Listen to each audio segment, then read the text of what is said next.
Бәріңе сәлем достар, сіздермен бірге мен Расул Азат және біліп жүр арнасы. Бүгінгі видеода біз еліміздегі қызықты деректермен бөлісетін боламыз. Ал ендеше кеттік. Қазақстандағы Байқоңыр ғарыш станциясы ең алғаш адамзат ғарышқа ұшқан жер. Ол адамның есімін білсеңіздер, комментарийға жазып өтіңіздер. Медеу жасанды мұз айдыны. Ол тау етегінде орналасқан. Бұл жер спортшыларға өте қатты ұнайды. Алматы Көктөбе телемұнарасын теңіз деңгейінен төмен есептейтін болсақ, онда ол дүние жүзіндегі ең биік нүкте болып есептеледі.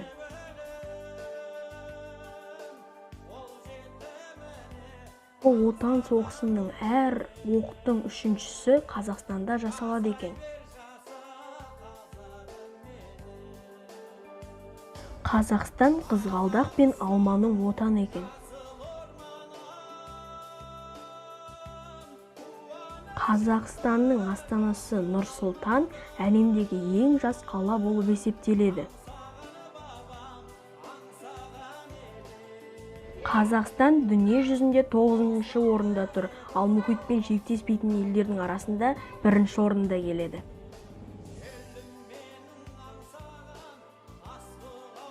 Қазақстанда 130-дан астам ұлт, 18 миллионнан астам адам тұрады.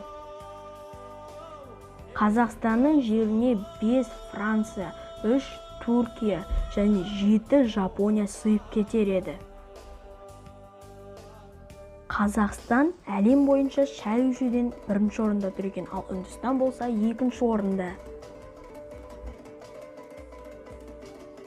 Қазақстан Европа мен Азияның ортасында орналасқан. Астанадағы бейбітшілік және келісім сарайын атақты Норман Фостер салған. Жылқыларды ең алғаш Қазақстанда қолға үйреткен екен. Балқаш көлі әлемдегі ең ірі көлдердің бірі. Оның жартысы тұщы, ал жартысы ащы болып келеді.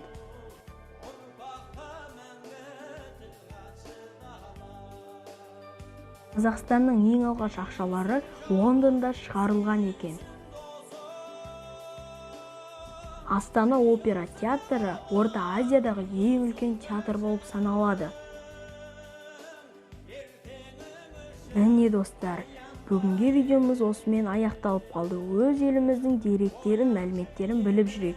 Қош, сау болыңыздар.